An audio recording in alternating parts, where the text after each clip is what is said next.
Guys, Dave Santos here with another Tuesday 2-minute tip.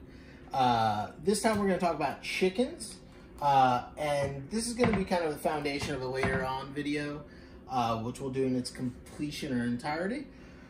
Which is a technique I kind of developed during the pandemic, actually, that's rooted in the piri-piri chicken, the Portuguese piri-piri chicken way of treating chickens. So the first thing we start off with is a really good, delicious chicken.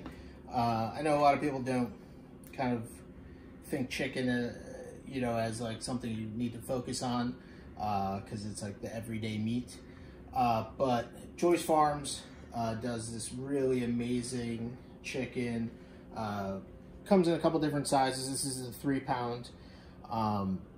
Available through Baldor, who delivers to your home now. It's just a really great product. Joyce Farms in general, organic, always vegetarian fed. Just the quality of the bird is really, really awesome. And it's a great foundation for the dish we're gonna do today, but just in general. So we're gonna start off with this. This is pretty simple. It's sort of like almost the reverse of what's called a spatchcock. But it's funny that it's something that you don't see very often. And I think it actually, the end result is actually a better way to cook a whole bird, flayed out flat. I think doing it this way is actually more consistent, and your end result cooks more evenly and ends up super juicy. So the first thing we're gonna do is obviously take the little bit of skin off. I saved those, we can render those out. If you got a little extra flap there, you can just cut that like that.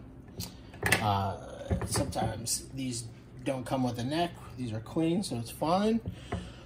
So when you spatchcock something, typically speaking, you would cut out the what do you call it? The backbone. Just put this here to drain. You would cut out the backbone right down the either side of the backbone, and that would be spatchcocking. And then you spread it, and the result of that, you end up with the breast focused here in the middle as a kind of a mass, and then the legs obviously spread out to the outside, which is, listen, there's nothing wrong with it, but I actually think the way the Portuguese do it is a better way of doing it. I'll show you why. So instead of spatchcocking, this is what we do for our piri-piri chicken that are cooked on the grill entirely. So what we do is we find the center bone, breastbone, and you pick a side, and you just split with a knife, split down right along the bone, or with a knife. I said with a scissor, actually. You can do it with a knife if you wanted to. I think it's a little easier at home, especially with a scissor. You split it right down the middle, right? So you end up with this. Spread out like that. You give it a little crack. All right, you hear that? That kind of opens things up so that the chicken can lay as flat as possible. Now on the other side, to promote even cooking, you do a couple things. This is for even cooking and to allow just your seasoning to kind of penetrate the meat.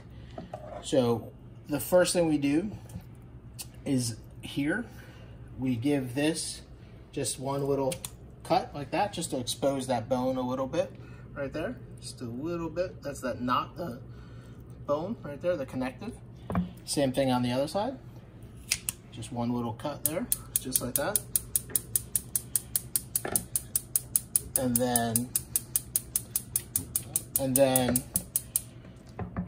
on the legs, you do 2 cuts. One right where the beefy side, just on the other side of the hinge, so just like that. And now this is the joint here, same thing, just like that, okay? Same thing on this side. 1 and 2, just like that. So you're basically going right down to the bone almost, and you're just creating both a marination source and a heat source to get in there.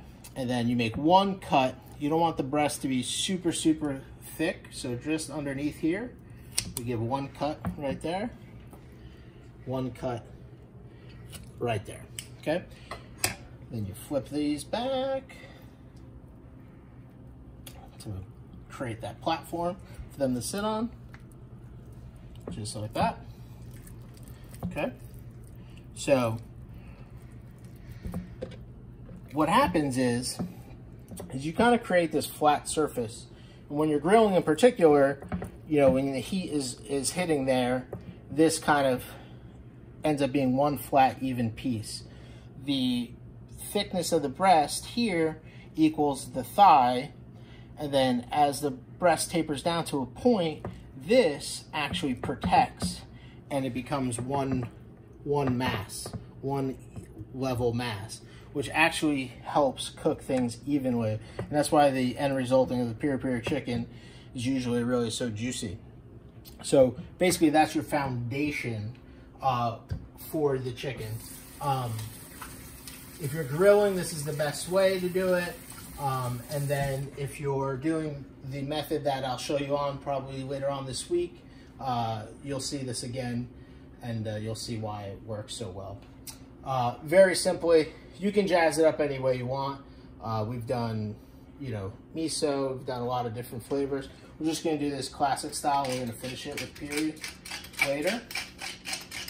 So we got really nice heavy cracks of black pepper. Be generous. I mean, I love black pepper, so, okay. And then some good sea salt.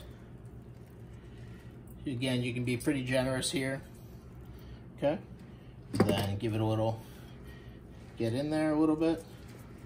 Get in the little cracks there, just like this. And you're gonna flip it over.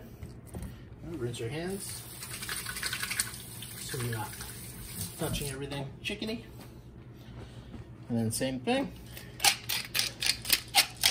Good cracks.